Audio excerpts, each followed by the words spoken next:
నమస్కారం.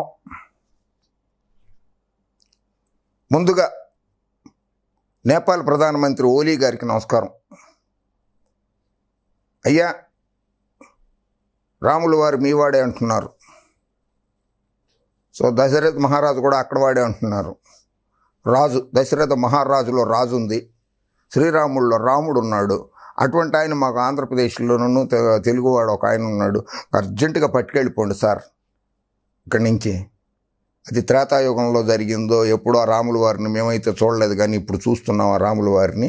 ఈ రాముల వారిని తీసుకెళ్ళిపోండి మీరు. మా ఒరిజినల్ రాముడు, మా అయోధ్య రాముడు మా దగ్గరే ఉంటాడు. భారతదేశంలో ఉన్న రాముళ్ళు మా దగ్గరే ఉంటారు. నేను ఏ కులాన్ని, మతాన్ని, వర్గాన్ని వ్యతిరేకించను. ఎవరికైనా బాధ కలిగితే క్షమించమని నేను రాజకీయం కొరకే చెప్తున్నాను. కుల మత పేరు ఉచ్చరిస్తున్నాను ఇక్కడ తప్పితే వేరే విషయాల్లో నాకు ఏ మతం మీద కూడా లేదు. నేను సర్వమత సౌభ్రాతృత్వం కలిగిన వాడిని, మానవతావాదిని.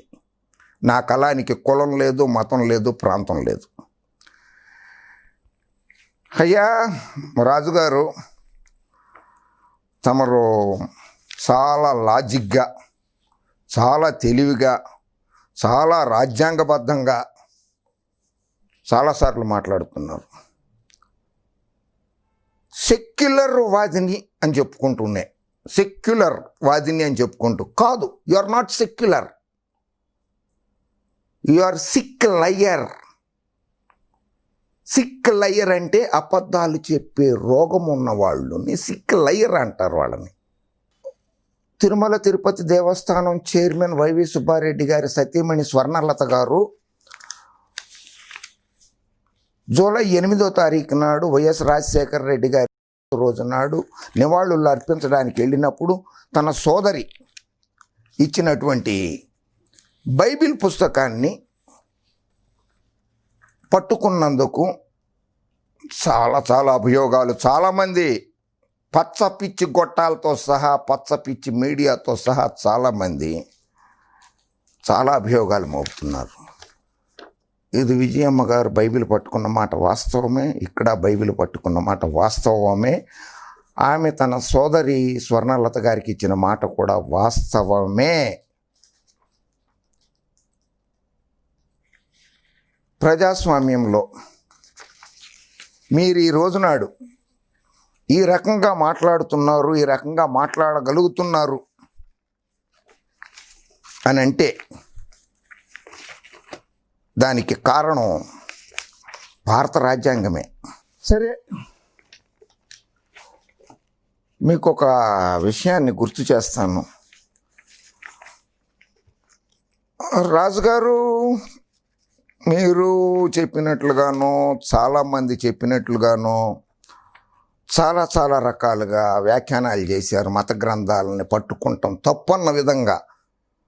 అంటే భారత రాజ్యాంగంలో ఇతర మతాలను ద్వేషించమని ఎక్కడా చెప్పలేదు. డాక్టర్ అంబేద్కర్ గారి నేతృత్వంలోని రాజ్యాంగ నిపుణులు రాసిన దాంట్లో ఇతర మతాలని కించపరచమని లేదు. ఈవెన్ బ్రిటిషర్స్, ఎవరు తెల్ల దొరలు, మొట్టమొదటి ఫస్ట్ వరల్డ్ వార్ 28 జూలై 1914 నుంచి 11 నవంబర్ 1918 వరకు జరిగింది. అప్పుడు పుట్టలేదు మీరు రాజుగారు, మీరు చూసి ఉండరు. నేను కూడా చూడలేదు, మా నాన్నగారు కూడా చూడలేదు.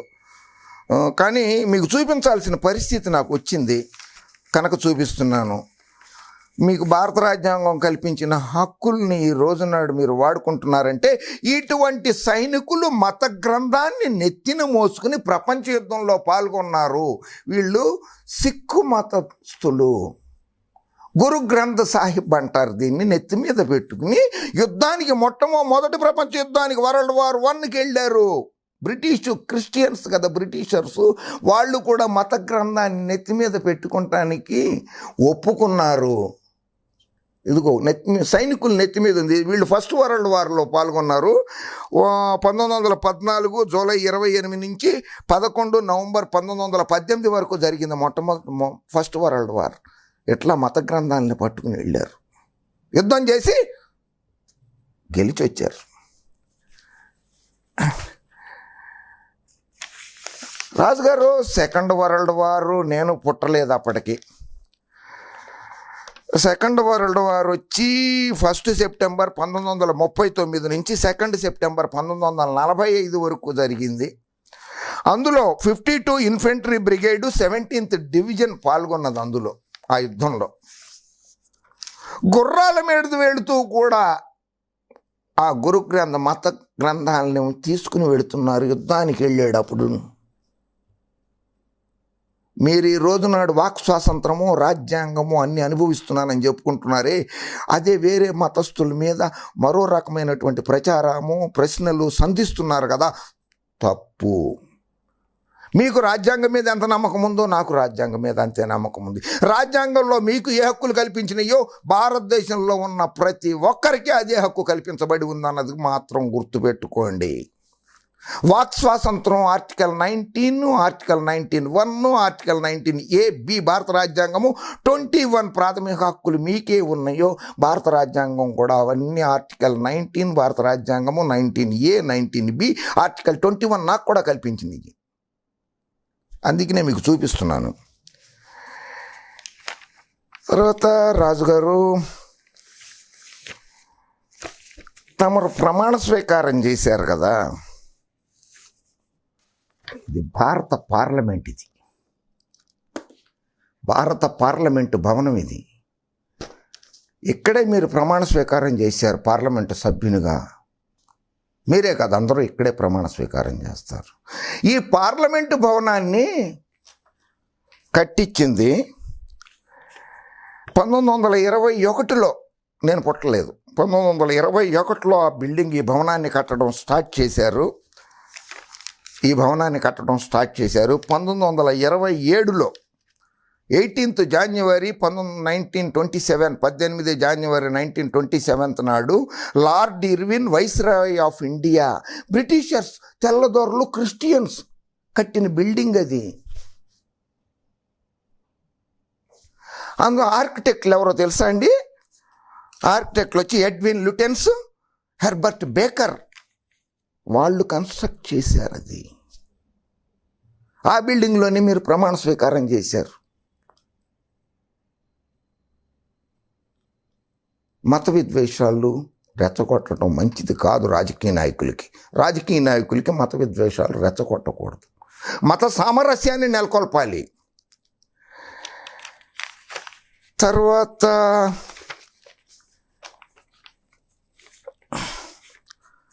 మీరు మరి మాట్లాడారు చాలా. అందులో మీ దగ్గరికే వస్తాను. మత గ్రంథాలు పట్టుకున్నంత మాత్రాన మీ దగ్గరికే వస్తాను. మీరు కూడా 1, 2, 3 పార్టీల ముందు భారతీయ జనతా పార్టీలో ఉన్నారు. ఆ తర్వాత తెలుగుదేశం పార్టీలోకి వచ్చారు. బాబు గారి నేతృత్వంలోని తెలుగుదేశం పార్టీలోకి వచ్చారు. మళ్ళీ ఆ తర్వాత వైఎస్ జగన్మోహన్ రెడ్డి గారి నేతృత్వంలోని యువజన శ్రామిక రైతు పార్టీలో చేరారు. వైఎస్ఆర్ కాంగ్రెస్ పార్టీలో చేరారు. వైఎస్ కుటుంబీకులు క్రిస్టియన్ మతానికి సంబంధించిన వారో కాదో రాష్ట్ర ప్రజలకు బాగా తెలుసు. అందుకనే 151 శాసనసభ స్థానాల్ని గెలిపించారు, 22 లోక్సభ స్థానాల్ని గెలిపించారు. ఒకసారి ప్రతిపక్ష నాయకుడుగా, ఒకసారి ముఖ్యమంత్రిగా కూర్చోబెట్టారు. వైవి సుబ్బారెడ్డి గారిని కూడా ఓసారి లోక్సభ సభ్యుడిగా గెలిపించారు. ప్రస్తుతం టీటీడీ బోర్డు చైర్మన్గా ఉన్నారు. మొదట విజయసాయి రెడ్డి గారు, తర్వాత వైవి సుబ్బారెడ్డి గారు. ఆఖరికి మీ అస్త్రము వైఎస్ఆర్ కాంగ్రెస్ పార్టీని రిజిస్ట్రేషన్ రద్దు చేయాలనేటువంటి హైకోర్టులో పిటిషన్ దాఖలు చేయించడము లాంటి పనులు, లేకపోతే ఎన్నికల సంఘానికి విజ్ఞప్తులు చేయడము, ఎన్నికల సంఘానికి అవకాశం కల్పించడం లాంటి పనులు మీరు చేస్తూ ఉన్నారు. దానికి హార్ట్ అండ్ సోల్ పార్టీ మీద లేదు. మీకు హృదయపూర్వకంగా మీరు వైఎస్ఆర్ జగన్ గారి పార్టీలో లేరు. వైఎస్ఆర్సీపీలో ఉంటూనే ప్రతిపక్షాలకి, కొన్ని రాజకీయ పార్టీలకి వాలంటరీగానే మీ అంతటా మీరే అస్త్రాలు అందిస్తున్నారు. ఇది పార్టీ క్రమశిక్షణ కాదా? నైతిక విలువలు కోల్పోయి పార్టీ క్రమశిక్షణ ఉల్లంఘిస్తూ ప్రతిపక్షాలతో లాలిచ్చి పడ్డారనడానికి నిదర్శనాలు చాలా ఉన్నాయి. బీజేపీకి ఒక వ్యక్తి అవసరం లేదు, ఒక లోక్సభ సభ్యుడు అవసరం లేదు. ఇప్పుడు ఆర్ఆర్ఆర్ గారు చేరిపోయినంత మాత్రాన బీజేపీకి వచ్చేది ఏం లేదు. 303 సీట్లు ఉన్నాయి వాళ్ళకి. జగన్మోహన్ రెడ్డి గారికి నష్టం లేదు. 21 మంది ఉంటారు లోక్సభ సభ్యులు, 5 రాజ్యసభ సభ్యులు ఉంటారు, 26 మంది ఉంటారు. బీజేపీ వాళ్ళు కూడా ఒక సభ్యుడి అండదండలు కావాలో, ఒక రాష్ట్రం మొత్తం అండదండలు కావాలో అనే బేరీజు వేసుకుంటుంది. అది కొంచెం ఆలోచించండి. ఒక్క వ్యక్తి, ఒక లోక్సభ సభ్యుడు అండదండలు కావాలా, ఒక రాష్ట్ర ముఖ్యమంత్రి, ఒక పార్టీ, ఒక రాష్ట్ర ప్రజానీకం అండదండలు కావాలా అని భారతీయ జనతా పార్టీ కూడా అంచనా వేసుకుంటుంది. అది కొంచెం మనసులో పెట్టుకోండి, అది కొంచెం అర్థం చేసుకోండి. సరే, మీరు పార్టీల్లో ఉన్నారు కదా, అప్పుడప్పుడు ఆ పార్టీలో ఉన్నప్పుడు ఆ పార్టీ నాయకుడు అండి ఈయన. మెడలో సిలువ వేసుకున్నారు.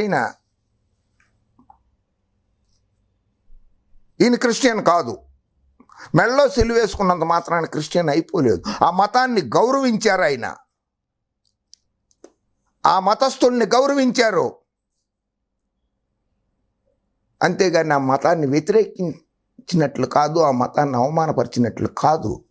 బైబిల్ పట్టుకున్నంత మాత్రాన ఆ మతస్థులే అయ్యారు, హిందూ మతాన్ని వ్యతిరేకించినట్లు కాదు.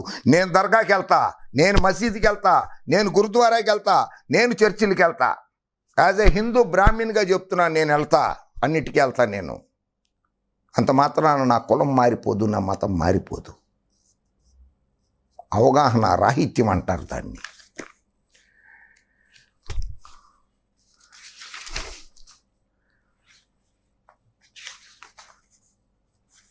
Appeasement resurrected. Chandrababu shows his love for Christians by Bible recitation, hiking Jerusalem travel aid.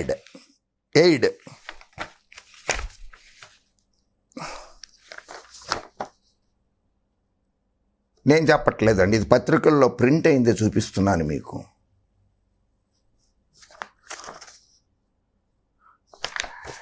ఆయన ఆశీర్వాదం తీసుకుంటున్నారు.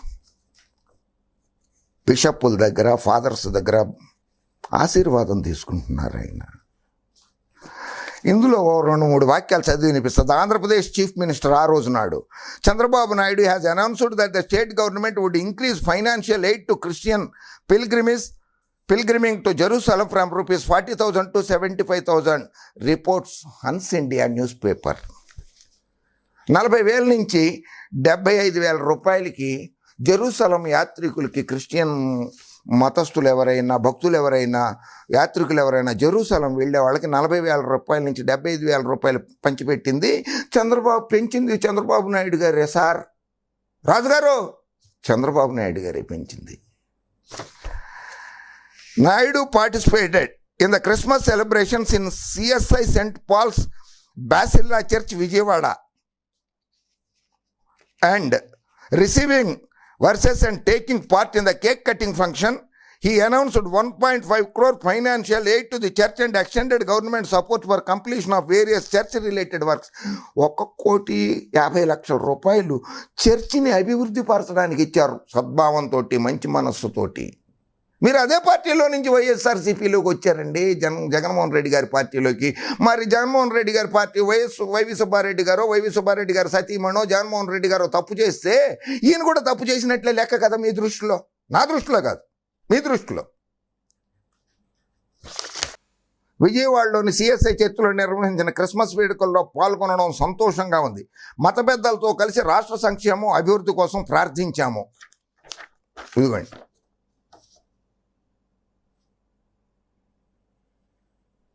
బాగుంది కదా. అటువంటి పార్టీలో నుంచి మీరు వచ్చారు. అప్పుడు మీకు తెలియలేదా ఈయన క్రిస్టియన్ మతాన్ని ప్రోత్సహిస్తున్నాడు? కాదు, ప్రోత్సహించట్లేదు, ఈయన మత సామరస్యం నెలకొల్పాడు అన్నాడు కదా. అట్లాగే జగన్మోహన్ రెడ్డి గారు, వైవి సుబ్బారెడ్డి గారు మత సామరస్యం నెలకొల్పుతున్నారని మీకు అర్థం కాలేదా?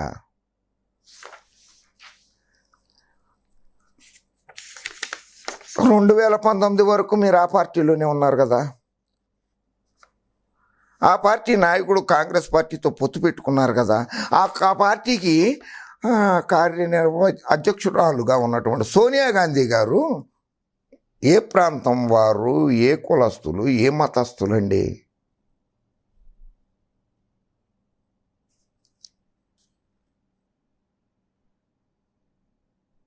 బాగుంది కదా. ఆ పార్టీల్లో మీరు ఉన్నారు, చాలా సంవత్సరాలు ఉన్నారు.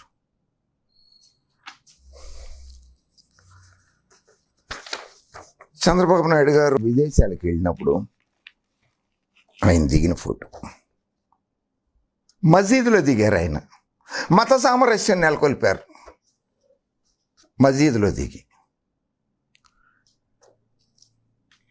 అంత మాత్రాన చంద్రబాబు నాయుడు గారు చందాఖాన్ కాలేడు. చంద్రబాబు నాయుడు గారే సోనియా గాంధీ గారు తమరు. ఆవిడే కులానికి మతానికి చెందిందో నేను ప్రత్యేకంగా చెప్పనవసరం లేదు. మీరు బాగా తెలిసిన వారు, ప్రపంచ నాలెడ్జ్, మీకు జనరల్ నాలెడ్జ్ బాగా ఉంది, ప్రపంచ నాలెడ్జ్ బాగా ఉంది, రాజ్యాంగం మీద పట్టుంది మీకు. చంద్రబాబు నాయుడు గారు స్కల్ క్యాప్ కూడా పెట్టుకున్నారండి ఇక్కడ, చూశారు కదా. బాగున్నారు కదా, చాలా చక్కగా ఉన్నారు.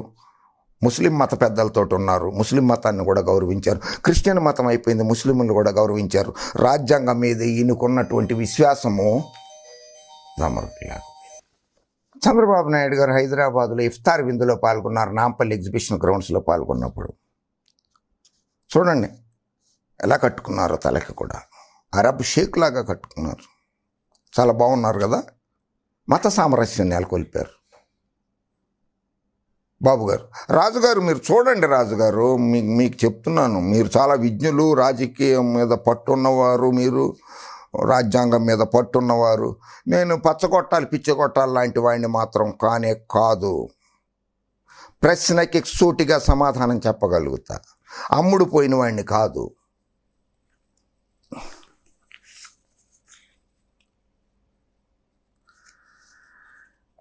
చంద్రబాబు గెట్స్ రంజాన్ చూశారు కదా. మత సామరస్యం నెలకొల్పడం అంటే అది. కులాల మధ్య, మతాల మధ్య చిచ్చు పెట్టడం కాదు. విదేశాలకు వెళ్ళినప్పుడు ఆయన మసీద్కి వెళ్ళారు, చూడండి చక్కగా, ఎంత చక్కగా ఉన్నారు ఆయన. ఆ పార్టీలో మీరున్నారు. కేక్ కట్ చేస్తున్నారు, క్రిస్మస్ కేక్ కట్ చేస్తున్నారు బాబు గారు ఫారిన్లో మసీద్కి వెళ్ళినప్పుడు. ఇవేమీ దొంగ ఫోటోలు కావు, మ్యానిపులేటెడ్ ఫోటోలు కావు, ఫ్యాబ్రికేటెడ్ ఫోటోలు కావు, ఇవన్నీ ఒరిజినల్ ఫొటోసే.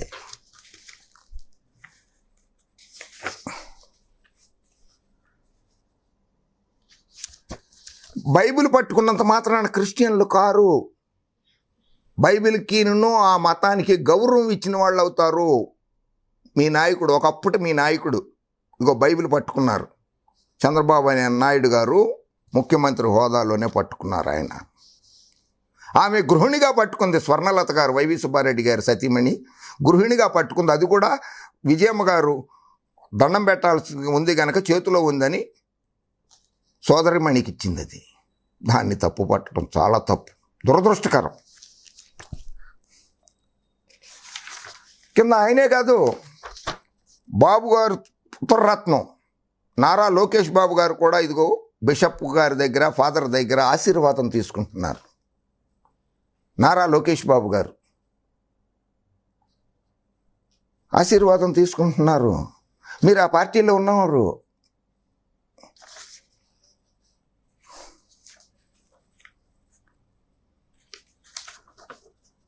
మత పెద్దలకి కేకు తినిపిస్తున్నారు. సిలువ ఉన్నటువంటి దాని మీద నుంచి ఆయన చర్చిలో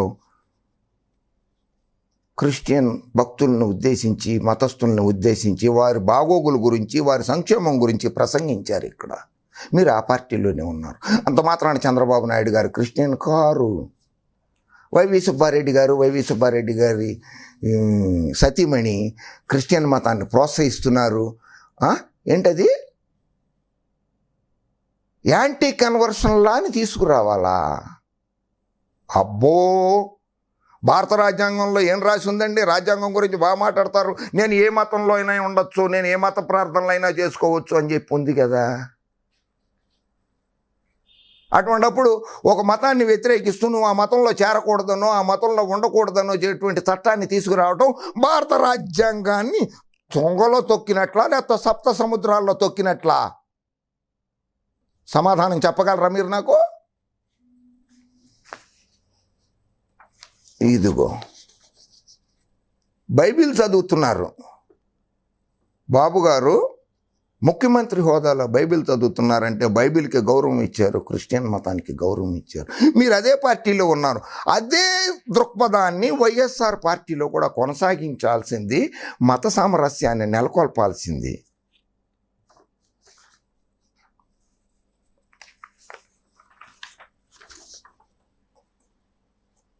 ముస్లిం నాయకుడు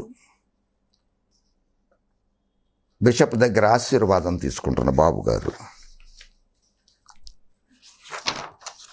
బైబిల్ చదువుతున్న బాబు గారు,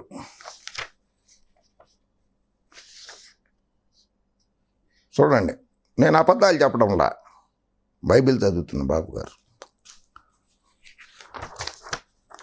లోకేష్ బాబు గారు ఆశీర్వాదం తీసుకుంటున్నారు బిషప్ గారి దగ్గర నుంచి.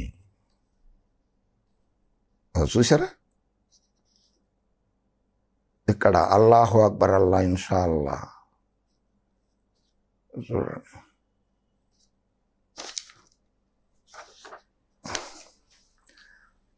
అమ్మయ్యా, ఒక ఘట్టం అయింది. రెండో ఘట్టానికి వద్దాము. తమరు ముందున్నారు కదా, భారతీయ జనతా పార్టీ, బీజేపీ. ఆ పార్టీ అధినాయకులు, ప్రధానమంత్రి గారు, సాక్షాత్తు ఈ దేశ ప్రధానమంత్రి గారు కూడా మత విశ్వాసాలకి గౌరవం ఇస్తూ, మతాలన్నిటికీ కూడా గౌరవం ఇస్తున్నారు. ఆయన కూడా శ్రీలంక వెళ్ళినప్పుడు 2018లో ఐకానిక్ చూలియా మాస్క్ సందర్శించారు. ఇదిగోండి, నరేంద్ర మోడీ గారు మసీదులో. అంత మాత్రం నరేంద్ర మోడీ గారు హిందూ కాకుండా పోరు, ఆయన కట్టర్ హిందూ. నరేంద్ర మోడీ గారు మత సామరస్యాన్ని పెంపొందించడం కోసం మానవతావాదిగా మసీదుకి వెళ్ళారు ఆయన. ఇదిగో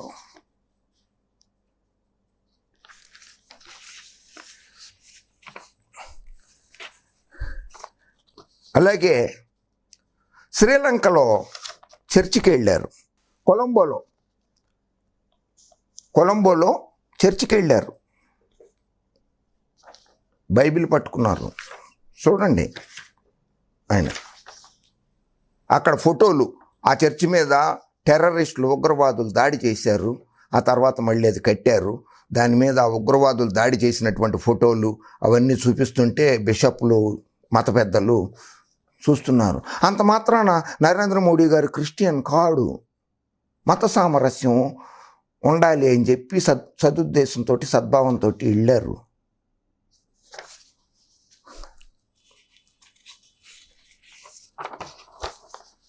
బోహ్రా మాస్క్ అంటారు దీన్ని, ఆ బోహ్రా మాస్క్ వెళ్ళారు. చూడండి, భారతీయ జనతా పార్టీ అగ్రనేత, భారతదేశ గౌరవ ప్రధానమంత్రి గారు ముస్లింల వేషధారణంలో ఎంత బాగున్నారో చూడండి, ఎంత చక్కగా ఉన్నారో, ఎంత అందంగా ఉన్నారో చూడండి ప్రధానమంత్రి గారిని. ఆయన చూడండి ఒకసారి. పెద్దవాళ్ళ దగ్గర చూసి నేర్చుకోవాలండి రాజుగారు. మత విశ్వాసాలని గౌరవించడము, ఇతర మతాలని ప్రోత్సహించడము, ఇతర మత పెద్దల దగ్గర ఆశీర్వాదాలు తీసుకుంటాము అనేటువంటిది చెయ్యాలి రాజుగారు. చూడండి, సాక్షాత్తు ప్రధానమంత్రి గారే బోహ్రా మాస్క్ వెళ్ళినప్పుడు. ఇది జకార్తా, ఇండోనేషియా వెళ్ళారు ప్రధానమంత్రి గారు, నరేంద్ర మోడీ గారు. గౌరవంతో మత సామరస్యాన్ని కాపాడటం కోసము అక్కడ కూడా మసీదుకి వెళ్ళారు. 30th జూన్ 2018 నాడు జకార్తాలో ఉన్నటువంటి మసీదులో చేశారు ఆయన ప్రార్థన. అంత మాత్రం నరేంద్ర మోడీ గారు ముస్లిం కారు, ఆయన హిందూనే.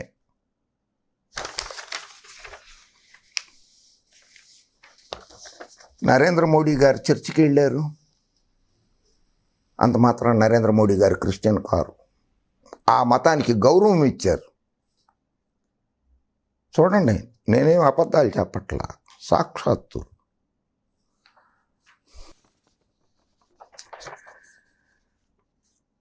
చర్చి కేరళ వెళ్ళినప్పుడు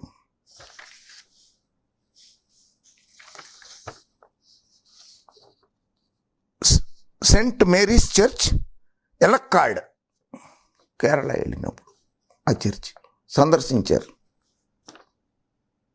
ఇది మత సామరస్యం నెలకొల్పడం అంటే. మత విశ్వేషాలని రాజకీయ నాయకులు కానీ, అధికార పదవులు అనుభవిస్తున్న వారు కానీ, రాజ్యాంగం మీద ప్రమాణ స్వీకారం చేసిన వాళ్ళు కానీ కుల మతాల మధ్య చిట్టు పెట్టకూడదు. అలా పెడితే సభ్యత్వాలు రద్దవుతాయి అని చెప్పి రాజ్యాంగమే చెప్పింది. రాజ్యాంగం చెప్పింది సభ్యత్వం రద్దవుతుందని. ఇందాక చూపించాను, మర్చిపోయాను. సిక్కు మతస్థులు వాళ్ళ గ్రంథానికి దండం పెట్టుకుని యుద్ధానికి వెళ్తున్నారు, గన్ను పట్టుకుని. గురు గ్రంథ అంటారు దాన్ని. మసీదులోకి వెళ్ళారు. మసీదు పెద్దలు ఆయనకి, నరేంద్ర మోడీ గారికి సన్మానం చేస్తున్నారు. నరేంద్ర మోడీ గారు మత పెద్దలను ఉద్దేశించి ప్రసంగిస్తున్నారు. ఇక నుంచైనా మత విద్వేషాలు రెచ్చగొట్టకుండా, కులాల మధ్య చిట్టు పెట్టకుండా మీ పని మీరు చేసుకోండి.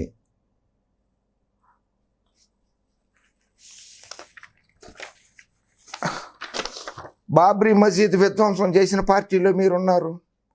రామ్ మందిరం కట్టలేని పార్టీలో మీరున్నారు కొంతకాలము. బాబ్రీ మసీద్ని విధ్వంసం చేసిన పార్టీలో ఉన్నారు. రామ్ మందిరం కట్టలేని పార్టీలో కూడా మీరున్నారు కొంతకాలం. సరే రాజుగారు, రాజ్యాంగం గురించి బాగా తెలుసు మీకు. The Supreme court of India judgement ఇది.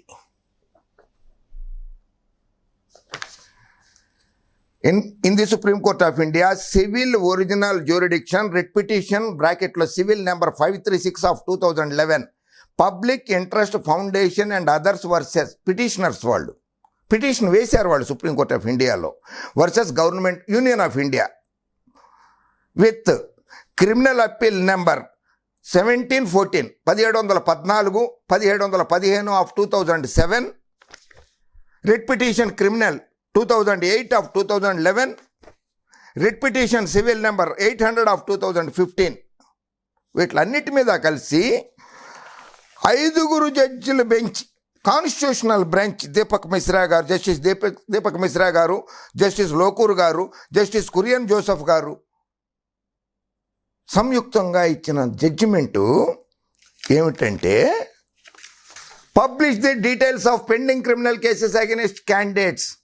ఎన్నికల్లో పోటీ చేసే అభ్యర్థులు వాళ్ళ మీద ఉన్నటువంటి క్రిమినల్ కేసులు కానీ, సివిల్ కేసులు కానీ, కోర్టులకు సంబంధించిన కేసులు కానీ అవన్నీ కూడా సబ్మిట్ చెయ్యాలి అని ఉంది.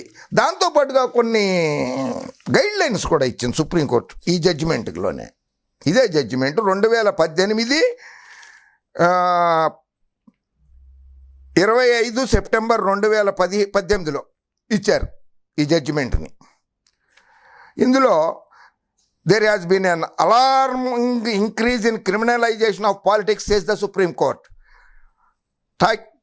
Taking on criminalization of politics, the Supreme Court on Tuesday directed political parties to uphold details of pending criminal cases against candidates contesting polls on their website. Parties will also publish the details of pending criminal cases against candidates on social media platforms and newspapers. Political parties will have to specify reasons for selecting candidates, having pending criminal cases against them on their website. The apex court, Supreme Court said. A bench headed by Justice F. Nariman also directed that political parties will publish the details on social media platforms like Facebook and Twitter and an local vernacular daily and one local daily newspaper. పెద్ద పెద్ద పేపర్లు ఉంటాయి కదా, అటువంటి పేపర్లలో ప్రముఖంగా ప్రచురించాలన్నమాట. రమేష్ బాబు మీద ఇన్ని కేసులు ఉన్నాయి, రాజుగారి మీద ఇన్ని క్రిమినల్ కేసులు ఉన్నాయి అని చెప్పి ఆ ప్రకటనలు ఇవ్వాలి, ఫేస్బుక్లో పెట్టాలి, ట్విట్టర్లో పెట్టాలి. ఆ తర్వాత కంటెస్ట్ చేస్తున్న దగ్గర నుంచి, నామినేషన్ వేసిన దగ్గర నుంచి ఎన్నికల ప్రచారం మొదలయ్యి ఎన్నికల ప్రచారం ముగింపు సమయం లోపల 3 సార్లు టీవీలలో అడ్వర్టైజ్మెంట్లు ఇవ్వాలి. నా మీద కేసులు ఉన్నాయి, క్రిమినల్ కేసులు ఉన్నాయి, నా మీద ఫలానా చోట నేను బ్యాంకులకు మోసం చేశాను, లేకపోతే ఫలానా మానభంగం కేసులో ఉన్నాను, ఫలానా హత్య కేసులో ఉన్నాను, ఫలానా దొమ్మిది కేసులో ఉన్నాను, భూకబ్జా కేసులో ఉన్నానని చెప్పి వాళ్ళకి చెప్పేయాలి ప్రజలకి. అబ్బా చెప్పలేదు కదండి మీరు. నేను పాంప్లెట్లు పంచిపెట్టారు నా మీద కేసులు ఉన్నాయని చెప్పి పంచిపెట్టలేదు కదా మీరు ఎక్కడ. అంటే మీరు రాజ్యాంగాన్ని ఉల్లంఘించినట్లే, సుప్రీంకోర్టు తీర్పును ఉల్లంఘించినట్లే కదా మీరు. ఏమండే, రాజ్యాంగాన్ని ఉల్లంఘించినట్లే, సుప్రీంకోర్టు తీర్పుని ఉల్లంఘించినట్లే కదా. దీని ప్రకారంగా పాంప్లెట్లు పంచిపెట్టారా నా మీద కేసులు ఉన్నాయని? చెప్పలేదే. The top court said political parties will have to submit a comprehensive report in this regard to the Election Commission of India within 72 hours of the selection candidates having pending criminal cases against them. It directed that the election commissioner shall bring it to the notice of the Supreme Court in case of failure of political parties to comply with its directions. అభ్యర్థులు కానీ రాజకీయ పార్టీలు కానీ అట్లా కనుక చెప్పకపోతే, 72 గంటల లోపల చెప్పకపోతే సుప్రీంకోర్టుకి తీసుకురండి, మేము చర్యలు తీసుకుంటామని భారతదేశ ప్రజలకు సుప్రీంకోర్టు హామీ ఇచ్చింది సార్. భారతదేశ ప్రజలకి సుప్రీంకోర్టు హామీ ఇచ్చింది. దొరికారు, బాగా దొరికిపోయారు ఇప్పుడు. While announcing the order, the constitutional bench said, it appears that there has been an alarming increase in the criminalization of politics in the last 4 general elections. The Supreme Court noted that there has been an alarming increase in criminalization of politics. The court passed orders on a contempt plea which raised the issue of a criminalization of politics, claiming that directions given by the apex court in its September 2018 verdict relating to the disclosure of criminal antecedents by the candidates are not being followed. Candidates are not being followed. తమరు అభ్యర్థిగా ఉండి ఆ నియోజకవర్గ ప్రజలకు, ఆ జిల్లా ప్రజలకు, ఆ రాష్ట్ర ప్రజలకు, ఈ దేశ ప్రజలకు నా మీద క్రిమినల్ కేసులు ఉన్నాయని చెప్పలేదు. అంటే మీరు రాజ్యాంగాన్ని, సుప్రీంకోర్టుని తీర్పుని వ్యతిరేకించారు, అమలు పరచలేదు.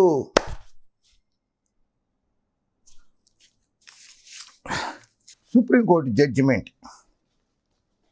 ఆ జడ్జిమెంట్లో ఇచ్చింది అభ్యర్థులు కూడా మా మీద కేసులు ఉన్నాయని చెప్పి నియోజకవర్గ ప్రజలకి, పార్టీలకి, ఎలక్షన్ కమిషన్కి, సుప్రీంకోర్టుకి అందరికీ తెలియపరచాలి అని. Writ petition number 536 of 2011, criminal appeal number 1714 and 1715 of 2007, writ petition criminal 2008 of 2011 and writ petition civil number 800 of 2015. ఆ తీర్పు చెప్పింది.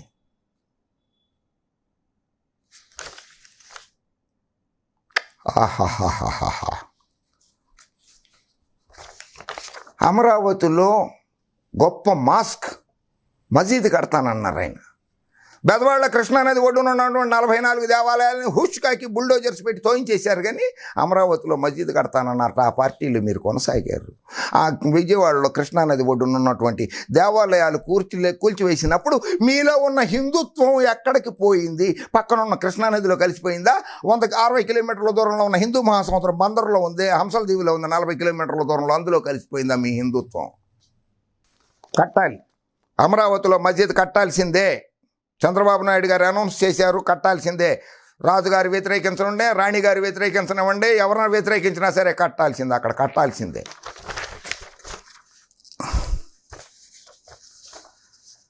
హిస్టారిక్ మ్యాగ్నిఫిషియంట్ మక్కా మసీద్ can Andhra Pradesh capital Amaravati effort not to have one? హైదరాబాద్లో మక్కా మసీద్ ఉంది, అటువంటిది అమరావతిలో ఉండకూడదా? మీరు మెచ్చుకుంటున్నా ప్రస్తుతం కూడా మెచ్చుకుంటున్నా, గతంలో మెచ్చుకున్న పార్టీ అధినేత చంద్రబాబు నాయుడు గారు అన్నది. Guntur, Nellore, Vijayawada, Rajahmundry, Visakhapatnam have some ancient marks but none of them could match the grandeur and historic significance of Mecca Masjid and several other mosques in Hyderabad. హైదరాబాద్లో ఉన్నటువంటి మసీదులు లేవు గనక నేను అటువంటి మసీదులు కట్టదలుచుకున్నాను అని చెప్పి బాబు గారు చెప్పారు. CRDA Commissioner C.H. Sridhar said that in the administrative city of the Secretariat and the departmental headquarters building will be ready by January 15, 2021. As part of this, there will be a 4 grounds plus storage towers estimated 932.4 crores అని చెప్పారు. మసీదు కట్టడానికి కూడా చంద్రబాబు గారు స్థలం కేటాయించారు. అలాగే secular నేను సెక్యులర్వాదినే, నేను హిందూనే సెక్యులర్వాదినే. ఎస్ రైట్, నేను కూడా తిప్పరాజు రమేష్ బాబు కూడా హిందూనే సెక్యులర్వాదే. బట్ నేను చర్చిలకి వెళ్తాను, మసీదులకి వెళ్తా, దర్గాలకు వెళ్తా, గుడికి వెళ్తా, గురుద్వారాలకు వెళ్తా. Okay, demolition of masjid and dargahs in AP illegal. Asaduddin Owaisi garu గౌరవ లోక్సభ సభ్యులు, హైదరాబాద్ లోక్సభ నియోజకవర్గానికి. అరే మీరు మెచ్చుకున్నారే బాబు గారిని. ఆ బాబు గారు ఉన్నప్పుడే హిందూ దేవాలయాలనే కాదు మసీదుల్ని, దర్గాలని కూడా కూల్చేశారటండి బాబు.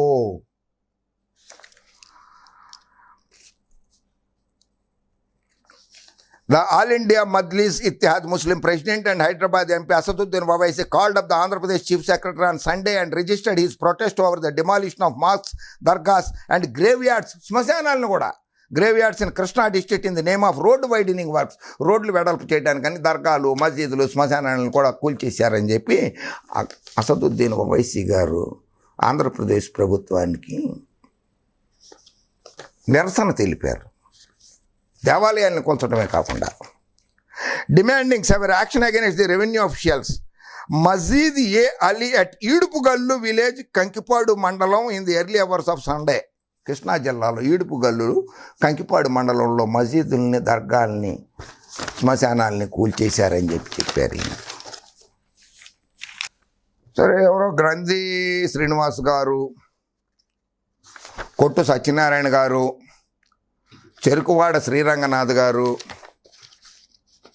చాలా చోట్ల కేసులు పెట్టినట్టున్నారు లోక్సభ సభ్యుల మీద. ఆ కేసుల మీద సత్వర విచారణ జరిపించాల్సిందే, రాజ్యాంగబద్ధంగానే జరిపించాలి. అలాగే ప్రజా సొమ్ము, బ్యాంకులకు ఎగ్గొట్టిన సొమ్ము, కేసులు ఉన్న వాళ్ళ మీద కూడా సత్వర విచారణ జరిపించాలని నరేంద్ర మోడీ గారిని, అమిత్ షా గారిని కోరుకుంటున్నాను. అలాగే ఆ కేసులు సిబిఐ వాళ్ళు, ఎన్ఫోర్స్మెంట్ డైరెక్టరేట్ వాళ్ళు చేశారు కనుక ఒక స్పెషల్ ట్రాక్ సిబిఐ కోర్టుని ఏర్పాటు చేసి సత్వర విచారణ జరిపించాలి. వైఎస్ఆర్ పార్టీ వాళ్ళు చాలా పెద్దలు ఉన్నారు, చాలా మంది ఉన్నారు, సత్వర విచారణ జరిపించండి అని చెప్పి హైకోర్టులో రిట్ పిటిషన్ వేస్తే బాగుంటుంది కదా. Public interest litigation case, PIL, public interest litigation case ఒకటి, కేసులు ఉన్న వాళ్ళ మీద సత్వర విచారణ చేయించండి అని చేయండి, దోలదేరుద్ది.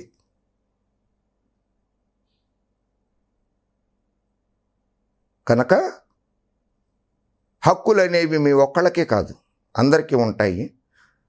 మతం మీ ఒక్కరికే కాదు, మతం అందరికీ ఉంటుంది. మత సామరస్యాన్ని గౌరవించండి, కాపాడండి. కుల మతాలని గౌరవించండి, కాపాడండి. రాజ్యాంగబద్ధంగానే నడుచుకోండి. మీకు పార్టీ మారాలనుకున్నప్పుడు మీ స్వేచ్ఛ, మీకు ఆ హక్కు ఉంది. మారాలనుకుంటే మారండి. కానీ కుల మతాల మధ్య చిచ్చు పెట్టో, ఆరోపణలు చేసో కాదు. యువకుడు, మీకంటే వయసులో చిన్నవాడు వైఎస్ జగన్మోహన్ రెడ్డి గారు ప్రభుత్వాన్ని సాఫీగానే నడుపుతున్నారని ప్రజలు అంటున్నారు. అతనికి మీరు మంచి సలహాలు ఇవ్వండి. మీరు మంచి సలహా ఇచ్చారు, తిరుమల తిరుపతి దేవస్థానం భూములు అమ్మకం జరపకూడదని. ఆ జీవోలన్నీ మీరు ఆ తెలుగుదేశం పార్టీలో ఉన్నప్పుడు నారా చంద్రబాబు నాయుడు గారు ఇచ్చినవే. దాన్ని అమలు చేద్దాం అనుకుంటే మీరు వద్దన్నారు. జగన్మోహన్ రెడ్డి గారు ఆపేశారు, దాన్ని జీవో ఇష్యూ చేసి అమ్మద్దు అని చెప్పేశారు. మీకు గౌరవం ఇచ్చారు కదా, గౌరవం ఇవ్వలేదని అంటారు ఎందుకు మీరు? కనుక ఇక నుంచి జాగ్రత్త, మత సామరస్యం లేకుండా శాంతి భద్రతలకు విఘాతం కూడా కల్పించకండి. భారత రాజ్యాంగం మీద ప్రమాణపూర్తిగానే ఉండండి. జై హింద్.